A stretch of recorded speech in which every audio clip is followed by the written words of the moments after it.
Yes guys, it's time for some real talk.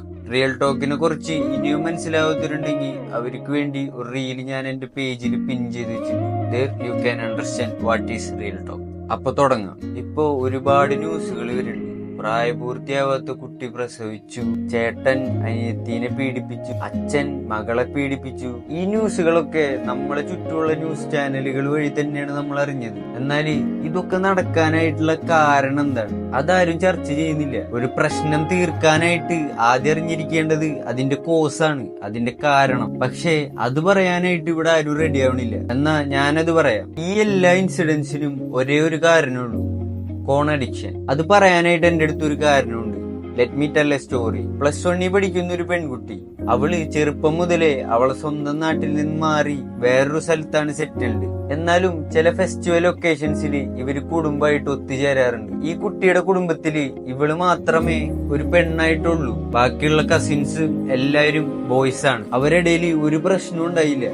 എല്ലാരും അങ്ങോട്ടും ഇങ്ങോട്ടും നല്ല സൗഹൃദത്തിലായിരുന്നു. ബട്ട് ഒരു ദിവസം ഈ കുട്ടിയുടെ തറവാട്ടിലെ കുട്ടീനെ ആക്കിയിട്ട് ഈ കുട്ടിയുടെ അച്ഛൻ വേറൊരു റിലേറ്റീവിന്റെ വീട്ടിൽ പോവാ. അതേ സെയിം ടൈം ഈ കുട്ടിയുടെ ഒരു കസിൻ ബ്രദറും അവിടെ തന്നെ ഉണ്ട്. അങ്ങനെ ഇരിക്കെ അന്ന് രാത്രി സമയത്ത് ഈ കസിൻ ബ്രദർ ഈ കുട്ടിയുടെ റൂമിലേക്ക് വരിക. ആ സമയത്ത് ആ കുട്ടിക്ക് സ്ട്രേഞ്ച് ആയിട്ടൊന്നും ഫീൽ ചെയ്തില്ല. കാരണം ടോട്ടലി നോർമൽ ആയിട്ടുള്ള ഒരു സംഭവമാണ്. ഈ കുട്ടിയാണെങ്കിൽ ഒരു സിനിമ കണ്ടുകൊണ്ടിരിക്കുകയായിരുന്നു. ഓൾ ഓഫ് എ സഡൻ അവൻ വന്ന് ഈ കുട്ടിയുടെ അടുത്ത് കിടന്നു. എന്നിട്ട് പറഞ്ഞു, ഞാനും ഉണ്ട് കാണാൻ, എനിക്കും കാണണം എന്ന് പറഞ്ഞ് കൂടെ കിടന്നു. ഈ കുട്ടി എല്ലാരുമായിട്ടും ഭയങ്കര മിങ്കിൾഡാ.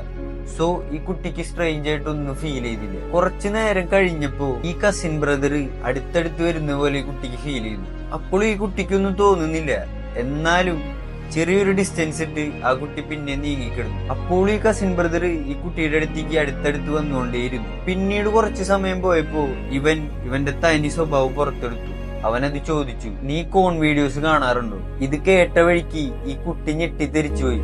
കാരണം സ്വന്തം ചോരയെ പോലെ, സ്വന്തം ബ്രദറിനെ പോലെ ഇത്ര നാളും കണ്ട ഒരാള് എന്റെ അടുത്ത് ഇങ്ങനെ ചോദിക്കുമ്പോ എങ്ങനെ പ്രതികരിക്കണമെന്ന് ആ കുട്ടിക്ക് മനസ്സിലാവണില്ല. അവള് തിരിച്ചു ചോദിച്ചു, നീ എന്താ ഇങ്ങനെയൊക്കെ ചോദിക്കണേ, നിനക്ക് എന്താ പറ്റിയേ? അപ്പോൾ അവൻ മറുപടിയായി പറഞ്ഞു, നീ കണ്ടിട്ടുണ്ടോ, ഇതൊക്കെ ഭയങ്കര രസമുള്ള കാര്യമാണ്, ഞാൻ വേണമെങ്കിൽ നിനക്ക് കാണിച്ചു തരാം. എന്നാൽ അവൾക്കത് ഭയങ്കര ഡിസ്കംഫർട്ടായി ഫീൽ ചെയ്തു. അവള് പറഞ്ഞു, ഇല്ല, എനിക്കതിൽ താല്പര്യമില്ല, എനിക്ക് എന്തോ പോലെ തോന്നുന്നെന്ന് പറഞ്ഞു. അപ്പൊ അവൻ ആ ടോക്ക് അവിടെ വെച്ച് നിർത്തി. പിന്നെയും കുറെ സമയം കടന്നുപോയി. ഇവൻ വെള്ളം കുടിച്ചു വരാന്ന് പറഞ്ഞു ഡോറ് തുറന്ന് പുറത്തേക്ക് പോയി. പിന്നീട് തിരിച്ചു വരുന്ന ഇവൻ നേരെ റൂമിൽ കയറി ഡോറ് കുറ്റിയിടാണ്. പിന്നീട് ഇവൻ വീണ്ടും സിനിമ കാണാൻ വേണ്ടി അടുത്ത് വന്ന് ഇടുന്നു. വളരെ ഡിസ്കംഫർട്ടായ രീതിയിൽ, വൾഗറായ രീതിയിൽ ഇവൻ അടുത്തടുത്ത് വന്നുകൊണ്ടേയിരുന്നു. അവസാനം ഇവൻ അവളുടെ കയ്യിൽ കയറി പിടിക്കുക. അപ്പൊ ഇവള് കൈ കുടഞ്ഞു മാറ്റി. പിന്നീടും ഇവൻ ഇതിനെന്നെ ട്രൈ ചെയ്തുകൊണ്ടിരുന്നു. അവസാനം സൈകെട്ട് ഇവള് ചാടി എണീറ്റ് അവനെ 2 അടി അടിച്ച്, ഇനി മേലാൽ എന്റെ അടുത്ത് വന്നു പോരുതെന്ന് പറഞ്ഞു ഇവൾ ആ റൂമിൽ നിന്ന് ഇറങ്ങി പോവാ. അതിനുശേഷം ഈ കുട്ടി ആകെ ട്രോമറ്റൈസ്ഡ് ആവാൻ. സ്വന്തം ബ്രദറിനെ പോലെ കണ്ട ഒരാള് അവളടുത്ത് ഇങ്ങനെ പെരുമാറി. ഞാൻ എന്ത് ചെയ്തിട്ടാ? ഞാൻ അവന്റെ അടുത്ത് എന്നൊരു നല്ല സിസ്റ്ററിന്റെ പോലെയല്ലേ പെരുമാറിയിട്ടുള്ളൂ. പിന്നീട് അവൾ ഇത് അവന്റെ പേരൻസിന്റെ അടുത്ത് പറയാൻ വേണ്ടി ട്രൈ ചെയ്തു. ബട്ട് ഓൾറെഡി അവന്റെ പേരൻസിന് വേറെ കുറെ ഇഷ്യൂസ് ഉള്ള കാരണം അതും കൂടെ പറഞ്ഞ് അവരെ വിഷമിപ്പിക്കേണ്ടെന്ന് വിചാരിച്ച് അവളത് റിഫ്യൂസ് ചെയ്തു. ഇതുവരെ ആയിട്ടും ഈ കാര്യങ്ങളൊന്നും ഈ കുട്ടിയുടെ പേരൻസിനോ ബ്രദറിനോ വേറെ ആർക്കും അറിയില്ല.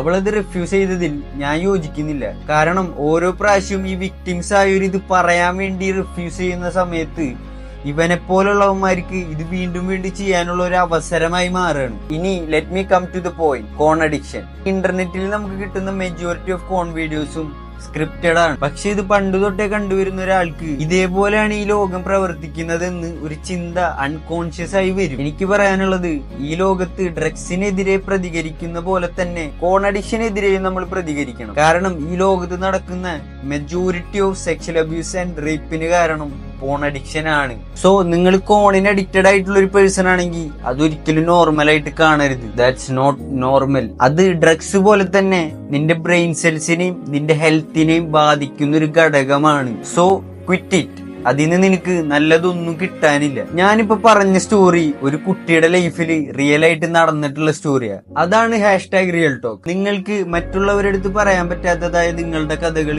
വന്ന് പറയാനുള്ള ഒരു space without revealing your identity. So നിങ്ങൾക്കും ഇതേപോലുള്ള കഥകൾ ഉണ്ടെങ്കിൽ പറയാൻ നിങ്ങൾ തയ്യാറാണെങ്കിൽ കേൾക്കാൻ ഞാൻ തയ്യാറാണ്. Together let's hope for a better tomorrow. അപ്പൊ ശരി, ബൈ.